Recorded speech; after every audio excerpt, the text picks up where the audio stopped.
Okay, so we can redraw the circuit as this. Okay, so the current go into the circuit is equal to 20 ampere. So we have I1 goes through the top branch and I2 goes through the bottom branch. So from the problem, we know that I1 is 0.0224 and I2 is 0.025. No, that's the resistance. So I2 equal to I minus I1, right? Because of the junction rule. So it's going to be 19.98 ampere. It's about this value, okay?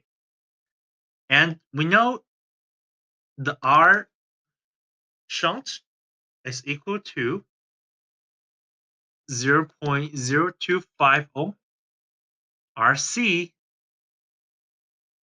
RG.